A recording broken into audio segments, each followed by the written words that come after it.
شروع اللہ کے بابرکت نام سے جو بڑا مہربان نہایت رحم والا ہے۔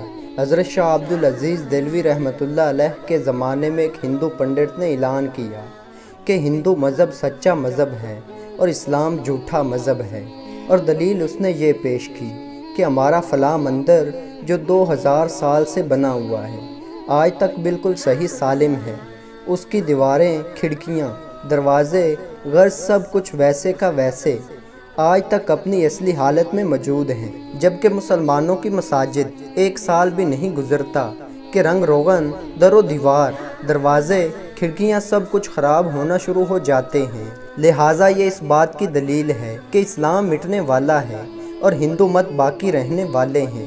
مسلمانوں کی اکثریت اس پروپیگنڈا کا جواب دینے میں ناکام رہی اور اس کی وجہ سے لوگ بہت شش و پنج میں مبتلا ہو گئے کہ اس پروپیگنڈا کا روک تھام کیسے کیا جائے۔ ایسے میں حضرت شاہ عبدالعزیز دہلوی رحمۃ اللہ علیہ آگے آئے اور اس نے اعلان کیا کہ اس کا جواب میں دوں گا۔ پنڈت نے کہا، کیا جواب ہے؟ حضرت نے کہا کہ ایسے نہیں، اسی مندر کے دروازے پر جواب دوں گا۔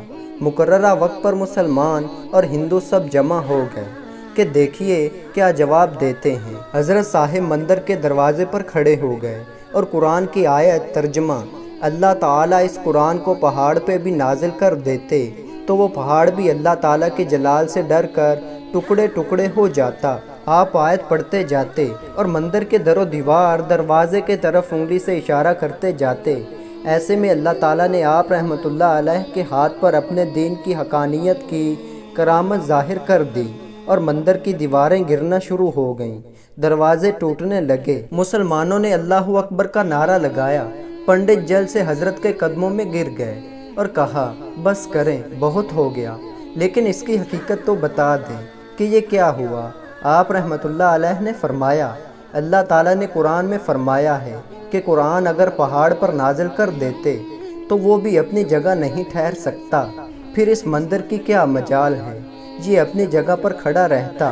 یہ تو مسجد کی عظمت ہے کہ اس میں روزانہ قرآن پڑھا جاتا ہے، پھر بھی اپنی جگہ پر کھڑا رہتا ہے۔ تو میرے بہن بھائیوں، یہ ہے ہمارا پیارا دین۔ ہم اس دین پر عمل کر کے چلیں گے تو ہم دنیا میں بھی کامیاب ہوں گے اور آخرت میں بھی کامیاب ہوں گے۔ تو دوستو، اللہ تعالیٰ مجھے اور آپ کو عمل کرنے کی توفیق عطا فرمائے، آمین یا رب العالمین۔